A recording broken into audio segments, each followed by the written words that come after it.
dois dire, lorsque je pense aux années 80, je suis très contente de ce qui se passe aujourd'hui parce que partout où je vais, je rencontre de jeunes femmes qui sont dignes, fières d'être des femmes, qui expriment leur féminité et qui assument leur féminisme.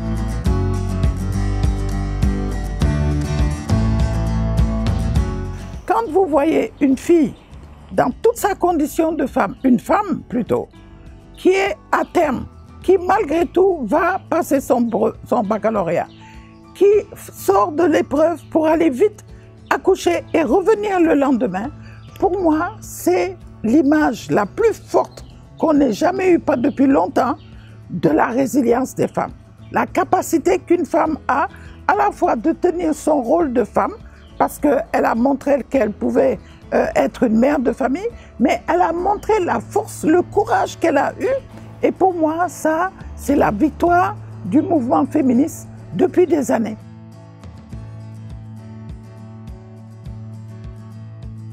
Écrire un livre sur le féminisme au Sénégal, je pense que c'était une initiative heureuse.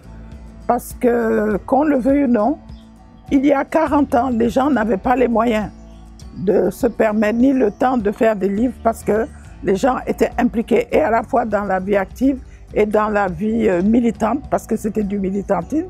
Aujourd'hui, il y a des organisations, des fondations comme celle de Rosa Luxembourg qui acceptent de soutenir le travail des femmes en le prolongeant par l'écriture.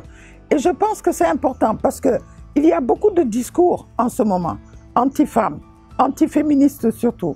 Je crois que la confusion est telle dans la compréhension de ce qu'on entend par le féminisme que c'est bon d'avoir des écrits qui vont soutenir beaucoup de débats, beaucoup d'échanges et surtout peut-être beaucoup de programmes dans les radios, les télévisions pour qu'on comprenne un peu ce que le féminisme.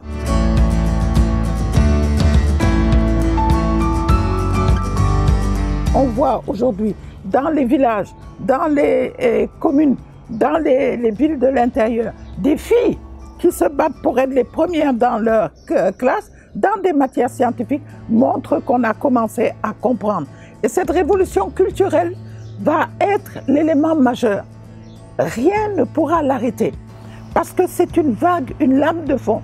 On l'a vu il y a 10 ans, déjà on percevait qu'on voyait de plus en plus des femmes, des filles qui se battaient dans les lycées.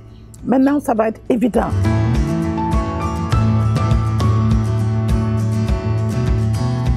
Je crois que ce livre pourra aider à voir d'abord, que le féminisme existe encore. Deuxièmement, qu'il est un problème et une préoccupation sociétale, parce qu'aujourd'hui on voit que les femmes représentent la majorité de la population sur le plan démographique. Qu'on le veuille ou non, on ne peut pas planifier ce pays, on ne peut pas parler d'émergence sans tenir compte du fait qu'il y a une majorité de femmes. Aujourd'hui, il faut qu'on trouve un lien commun avec dans le mouvement féministe. Et c'est en ce sens qu'un ouvrage de ce type-là est important. Il faut qu'on fédère les manières de penser, qu'on fédère les actions communes, parce que c'est dans l'unité qu'on va réussir le saut qualitatif. Le plafond de verre, comme disent certains, on le brisera quand toutes ces femmes vont trouver des liens. Ça ne veut pas dire qu'on doit former une organisation, non. Comme j'ai dit, c'est 100 écoles de pensée qui doivent rivaliser. Mais on peut avoir des objectifs communs.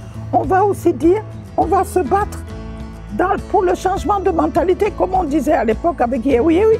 Ça veut dire qu'il faut plus de femmes dans les médias, que ce ne soient pas des femmes racialisées, qu'on nous montre qui sont des poupées comme on dit, de cire, qui ressemblent à rien de la sénégalaise. Et ça aussi, il faut qu'on se batte. Les médias doivent représenter les valeurs les plus hautes du genre féminin. Et on ne peut pas accepter de voir que toutes les télévisions maintenant nous donnent comme image des femmes racialisées alors que nous sommes sénégalaises, nous sommes noires. Il faut qu'on affirme la beauté de la peau noire. Je crois que ce travail-là aussi, c'est le travail des féministes aujourd'hui. Ce sont les féministes qui peuvent se battre. Parce que les féministes ne voient pas leurs petits problèmes individuels d'ici. Moi, je suis ici, je me bats pour les femmes de Fongolimbi.